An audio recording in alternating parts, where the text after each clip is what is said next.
नमस्कार दोस्तों, स्वागत है आपका टीवी 24 में और मैं हूं अजय सिन्हा।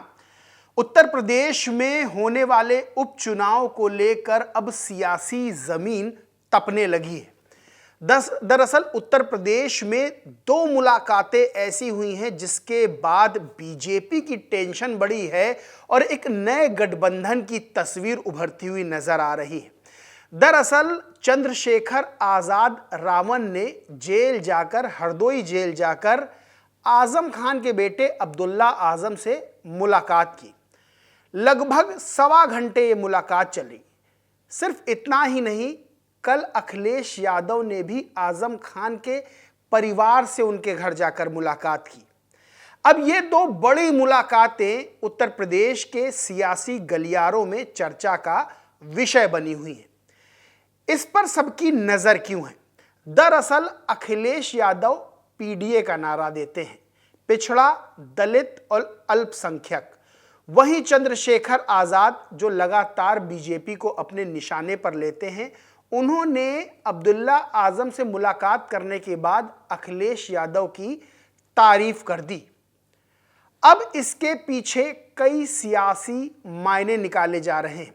एक तरफ चंद्रशेखर आजाद ने अब्दुल्ला आजम से मुलाकात करने के बाद जब मीडिया से बात की, तब उन्होंने खूब जमकर बीजेपी को कोसा और यहां तक कहा कि सड़क से संसद तक आजम खान के लिए मामला उठाएंगे, आवाज उठाएंगे, क्योंकि अगर आजम खान को साजिशन प्रताड़ित किया जा रहा है तो ईंट से ईंट बजा देंगे सरकार की। वहीं जब अखिलेश यादव ने भी आजम खान के परिवार से मुलाकात की तो उसके भी कई सियासी मायने निकाले जाने लगे।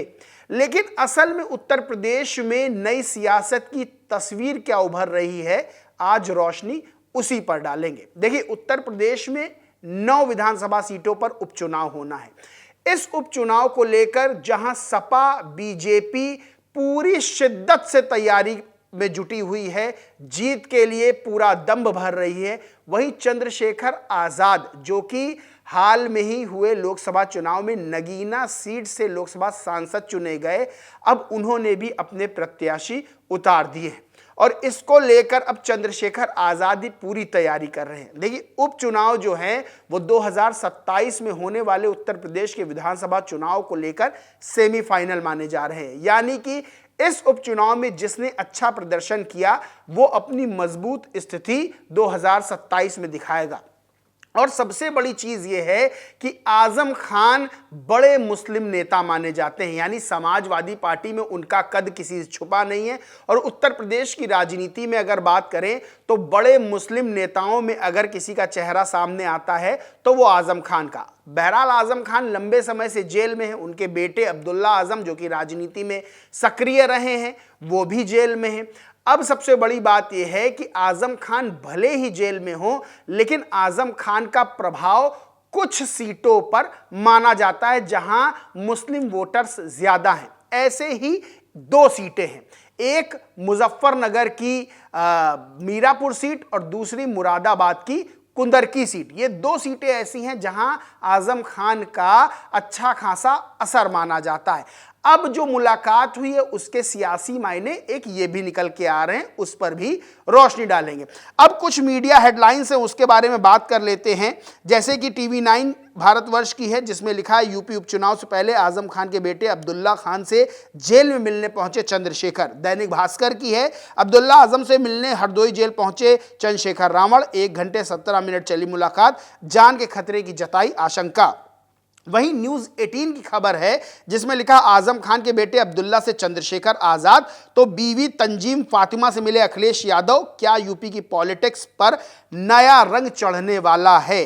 देखिए, ये जो 2 कल मुलाकातें हुई हैं और चंद्रशेखर आजाद ने जो बयान दिया कि अखिलेश यादव अच्छे नेता हैं, इसके पीछे बड़े सियासी मायने निकाले जा रहे हैं। सबको पता होगा जब 2022 में विधानसभा चुनाव उत्तर प्रदेश में थे तब गठबंधन की बातें अखिलेश यादव और चंद्रशेखर आजाद के बीच हो रही थी। सीटों के बंटवारे को लेकर कुछ मनमुटाव हुआ। उसके बाद चंद्रशेखर आजाद मीडिया में बड़े भावुक नजर आए थे। उस समय ओपी राजभर भी अखिलेश यादव के साथ गठबंधन में थे और उस दौरान जो प्रोग्राम चल रहा था न्यूज चैनल का उसमें मौजूद थे। वहां पर चंद्रशेखर आजाद रोते हुए भी नजर आए थे। वहीं जब लोकसभा चुनाव हुए तब चंद्रशेखर आजाद ने बड़ी दमदारी से चुनाव लड़ा और नगीना सीट पर जीत हासिल कर ली। अब अखिलेश यादव एक नए नारे के साथ आगे बढ़ रहे जो उन्होंने लोकसभा चुनाव में दिया, पीडीए यानी पिछड़ा दलित अल्पसंख्यक। अब यहां पर अगर अल्पसंख्यक की बात करें तो आजम खान यानी मुस्लिम नेताओं में एक बड़ा चेहरा आजम खान है। वहीं अगर पिछड़ों की बात करें तो अखिलेश यादव खुद यादव कम्युनिटी से आते हैं, पिछड़ा वर्ग से आते हैं। लेकिन अगर यहां दलित वोटर्स की बात करें तो जब से बीएसपी का ग्राफ कमजोर पड़ा है, नीचे गया है, तब से चंद्रशेखर आजाद एक नए दलित नेता के चेहरे के रूप में उभरते हुए नजर आ रहे हैं। यानी कि अगर चंद्रशेखर आजाद अखिलेश यादव के साथ आते हैं तो ये पीडीए का नारा बड़ा मजबूत हो जाएगा, क्योंकि हाल फिलहाल बीएसपी सुप्रीमो मायावती जो कि इस समय भी उत्तर प्रदेश में सबसे बड़ा चेहरा है बहुजनों की राजनीति का, दलितों का, और सबसे बड़ी बात यह है कि आज भी उनकी तूती राजनीति में उत्तर प्रदेश में बोलती है। लेकिन हाल फिलहाल सपा और बसपा का गठबंधन होता हुआ कहीं से नजर नहीं आ रहा है। लोकसभा चुनाव के दौरान कांग्रेस और सपा ने मिलकर चुनाव लड़ा, लेकिन इन 9 सीटों पर उपचुनाव को लेकर कांग्रेस बैकफुट पर है और सपा का समर्थन कर रही है। वहीं चंद्रशेखर आजाद की बात कर लें, उन्होंने भी प्रत्याशी उतारे हैं। लेकिन अगर 2027 में जिस तरह से ये मुलाकातें, बयानबाजियां आई हैं, उस तरह से अगर 2027 में कांग्रेस, सपा और चंद्रशेखर की एएसपी साथ आते हैं तो बीजेपी के साथ बहुत बड़ा उत्तर प्रदेश में खेला हो सकता है। और यही नहीं, बीएसपी सुप्रीमो मायावती की भी टेंशन ये फैसला बढ़ा सकता है। बहरहाल अखिलेश यादव के पीडीए के नारे में चंद्रशेखर आजाद सेट होते हुए नजर आ रहे हैं, क्योंकि पीडीए यानी पिछड़ा दलित अल्पसंख्यक, और यही चीज लेकर चंद्रशेखर आजाद भी आगे बढ़ते हैं। बहरहाल दोनों ही नेता इस वक्त बीजेपी को निशाने पर लिए हुए हैं। बीजेपी को निशाने पर लेने का जो एक बड़ा मुद्दा है वो ये है कि उत्तर प्रदेश में छात्रों ने बीजेपी की सरकार के खिलाफ प्रदर्शन किया। प्रदर्शन था जो यूपी पीसीएस की परीक्षाएं होती हैं उसमें नॉर्मलाइजेशन को लेकर, यानी कि एक शिफ्ट में पेपर कराया जाए, इसको लेकर एक बड़ा प्रदर्शन हुआ। छात्रों ने उसको लेकर अखिलेश यादव, चंद्रशेखर आजाद दोनों ने ट्वीट किए। चंद्रशेखर ने क्या लिखा, कान खोलकर सुन लो हुक्मरानों, युवा जब जब मैदान में आया तो उसने बड़े से बड़े तख्त पलट कर रख दिए। इतिहास इस बात का गवाह है। इलाहाबाद की सड़कों पर देर रात ये देश के नौजवानों का हुजूम है। अब ये युवा अपने अधिकारियों के लिए न बटेंगे, न मांग पूरी कराए बिना वहां से हटेंगे, बल्कि जितना दमन करने की कोशिश करोगे उतनी ही ताकत के साथ मजबूती से डटेंगे। हौसला मत हारना मेरे भाइयों, आपका ये भाई इस संघर्ष में सड़क से लेकर संसद तक आपके साथ खड़ा मिलेगा। वहीं अखिलेश यादव का ट्वीट है जिसमें उन्होंने लिखा, अब हर हाथ में तिरंगा लहराएगा, भाजपा का जुल्म सहा ना जाएगा। युवा विरोधी भाजपा का छात्रों पर लाठीचार्ज बेहद निंदनीय कृत्य है, हम युवाओं के साथ हैं।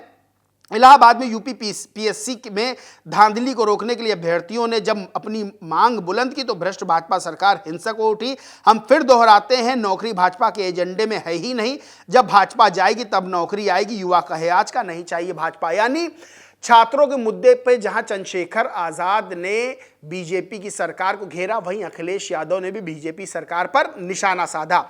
अब सबसे बड़ी बात यह है कि जब लक्ष्य बीजेपी को हराने का है तब दो नेता एक साथ आ जाएं, ये राजनीति में बहुत बड़ी बात, अचंभित करने वाली बात नहीं होती है। और दोनों अखिलेश यादव, चंद्रशेखर आजाद एक ही ट्रैक पर आगे बढ़ते हुए नजर आ रहे हैं। इसका बड़ा सबूत यही है कि दोनों ने एक ही दिन आजम खान के परिवार से मुलाकात की। एक ने जेल में जाकर अब्दुल्ला आजम से मुलाकात की तो दूसरे ने घर जाकर आजम खान के उनकी पत्नी और अन्य परिवारजनों से मुलाकात की। अब इसके पीछे सियासी मायने क्या हैं?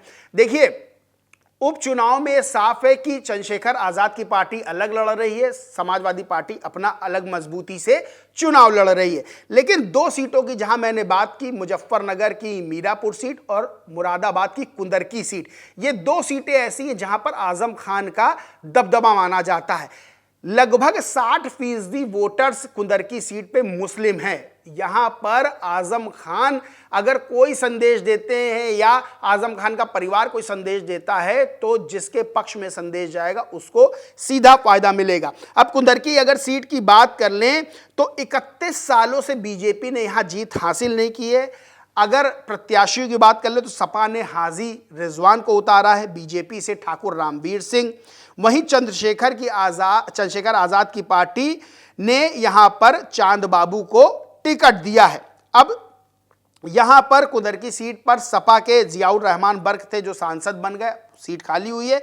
वहीं मीरापुर सीट की अगर बात कर ले तो चंद्रशेखर ने यहां पर प्रत्याशी उतारा है और सपा और बीजेपी की टेंशन बढ़ाई है। यह सीट आरएलडी के खाते में गई है, यानी बीजेपी के साथ मिलकर आरएलडी चुनाव लड़ रही है तो आरएलडी के खाते में गई है। यहां पर समाजवादी पार्टी ने जो बसपा के वरिष्ठ नेता है मुनकाद अली, उनकी बेटी सुम्बुल राणा को उतारा है। वहीं आजाद समाज पार्टी ने जाहिद हुसैन को उतारा है और आरएलडी ने यहां पे मिथिलेश पाल को मैदान में उतारा है। यानी उपचुनाव में तो सपा और आजाद समाज पार्टी बिल्कुल अलग अलग चुनाव लड़ रहे हैं और इन दो सीटों पर जो मुलाकात है उसके पीछे बड़े सियासी मायने यही हैं कि आजम खान का परिवार अगर एएसपी को अपना समर्थन देता है तो इन दो सीटों पे एएसपी को फायदा हो सकता है, अगर सपा के पक्ष में समर्थन जाता है तो सपा को फायदा हो सकता है। बहरहाल आजम खान समाजवादी पार्टी की जो लिस्ट आई थी जो स्टार प्रचारकों की, उसमें आजम खान का नाम है और आजम खान सपा के ही बड़े नेता हैं। भले ही चंद्रशेखर आजाद आजम के परिवार से मिलते हों लेकिन सपा के बड़े नेता रहे हैं, पुराने नेता रहे हैं, तो यहां पर समाजवादी पार्टी को इन दो सीटों पर सीधा फायदा होता हुआ नजर आ रहा है। लेकिन सियासी जो मुलाकात हुई उसके जो सियासी मायने निकल रहे हैं, चंद्रशेखर आजाद ने अखिलेश यादव की जो तारीफ की कि अच्छे नेता हैं और बीजेपी पर जिस तरह से दोनों निशाना साध रहे हैं अखिलेश यादव चंद्रशेखर आजाद, ये सीधे तौर पर एक गठबंधन की तस्वीर बनाता हुआ उत्तर प्रदेश में दिखाई दे रहा है। और 2027 में जो पीडीए का नारा लेकर अखिलेश यादव आगे बढ़ रहे हैं, अगर इस पीडीए के नारे में चंद्रशेखर आजाद भी सेट हो जाते हैं तो ये तय है कि उत्तर प्रदेश में बीजेपी की टेंशन 2 गुना बढ़ने वाली है, क्योंकि चंद्रशेखर आजाद का भी अच्छा खासा उत्तर प्रदेश में अपना वोट बैंक है और सपा हालिया बीते लोकसभा चुनाव में अपनी ताकत का प्रदर्शन कर चुकी है। बहरहाल दोस्तों, उत्तर प्रदेश में क्या नया गठबंधन सामने आता है वो तो वक्त बताएगा, लेकिन जो मुलाकात हुई है अखिलेश यादव और चंद्रशेखर आजाद की आजम परिवार से, उसके कई सियासी मायने निकलकर सामने आ रहे हैं जो कि बीजेपी की टेंशन भी बढ़ाने वाले। बहरहाल दोस्तों, इस पूरे वीडियो को लेकर, इस पूरे मामले को लेकर आपका क्या कुछ कहना है कमेंट करके जरूर बताएं। वीडियो अच्छा लगा तो लाइक करें, खूब शेयर करें और चैनल को सब्सक्राइब नहीं किया तो सब्सक्राइब करके बेल आइकन जरूर दबा लें। धन्यवाद।